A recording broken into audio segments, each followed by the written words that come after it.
সকালে উঠতে দেরি হয় বলে রাতেই আমি অনেকগুলো কাজ গুছিয়ে রাখি যাতে করে সকালে উঠে আমার কাজগুলো যেন একটু সহজ হয়ে যায়। আসসালামু আলাইকুম, কেমন আছো সবাই? আশা করি সবাই ভালো আছো। আলহামদুলিল্লাহ আমি আল্লাহর রহমতে ভালো আছি।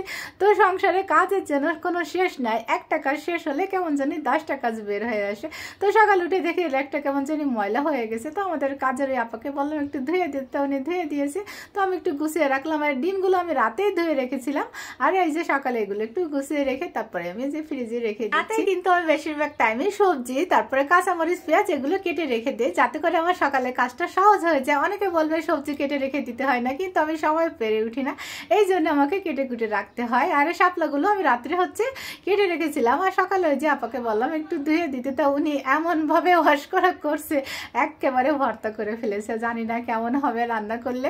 এবছর কিন্তু আমি প্রথমেই রান্না করব এই শাপলা।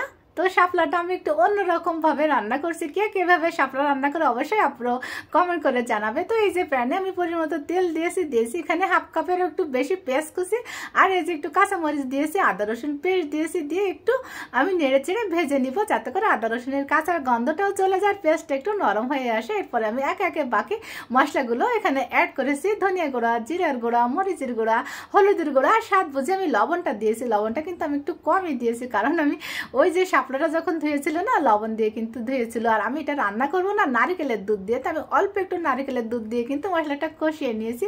আর দিয়েছি এখানে চিংড়ি মাছটা দিয়ে আমি সুন্দর করে না মশলার সাথে কষিয়ে নিয়েছি। নিয়ে আমি বাকি নারকেলের দুধটুকু দিয়েছি, দিয়ে তারপরে যখন এই যে ফুটে উঠছে ঝোলটা তখন আমি দিয়ে দিয়েছি সেই ধুয়ে রাখা শাপলা। আমি ঢাকনা দিয়ে ঢেকে 5 মিনিট রেখেছিলাম। তো 5 মিনিট পরে ঢাকনাটা তুলে আমি আলতো করে একটু নেড়ে চেড়ে দিচ্ছি, দিয়ে তারপরে আবার আমি ঢাকনা দিয়ে ঢেকে দিব।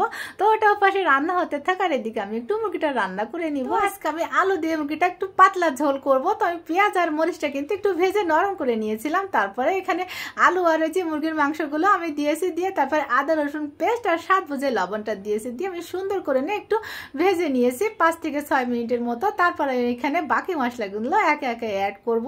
তো মাংসের যে মশলাগুলো সবাই তো জানো, তো সব মশলাগুলো দিয়ে আমি কিন্তু একটু সময় নিয়ে তারপরে কষিয়ে নিয়েছি। একটু সময় নিয়ে অবশ্যই কষাতে হবে, যেহেতু এটা ব্রয়লার মুরগি। তো আমি একটু সময় নিয়ে সুন্দর করে কষিয়ে তারপরে পরিমাণ মতো পানি দিয়েছি এখানে। তো আমি একটু পাতলা ঝোল রাখবো, এই জন্য পানিটা একটু বেশি দিয়েছি, দিয়ে একটু নেড়ে চেড়ে তারপরে আমি ঢাকনা দিয়ে ঢেকে এটাকে রান্না করে নিব। মাংস রান্না করতে কোনো কিন্তু প্যারা লাগে না, খুব তাড়াতাড়ি হয়ে যায়। আর এদিকে দেখো শাপলাটা না আমি এরকম মাখো মাখো ঝোল রাখবো, বেশি ঝোল রাখবো না। তো আমি লবণটা কিন্তু একটু চেক করে নিয়েছি, লবণ আমি একটু কমিয়ে দিয়েছিলাম, তো লবণ একটু কম হয়ে গিয়েছিল। আমি একটু লবণও দিয়েছি, আর দিয়েছি এখানে 1 চামচ চিনি। তো চিনিটা দিলে কি হয় জানো, শাপলার স্বাদটা না অনেক গুণ বেড়ে যায়। তো আপুরা তোমরা শাপলা রান্নাতে চিনি দাও কিনা অবশ্যই কমেন্ট করে জানাবে। আর এই যে আমার শাপলা রান্নাটা কিন্তু হয়ে গিয়েছে, আর ওটা অনেক বেশি মজার ছিল খেতে। আর এদিকে দেখো মুরগির মাংসটাও আমার রান্না হয়ে গিয়েছে। শেষে আমি একটু গরম মশলার গুঁড়া দিয়েছি, দিয়ে তারপরে এই যে নামিয়ে নিয়েছি। আমি একটু পাতলা করে কিন্তু ঝোল রেখেছি। তো এই ছিল আমার দুপুরের আয়োজন। আজ এই পর্যন্ত। আসসালামু আলাইকুম।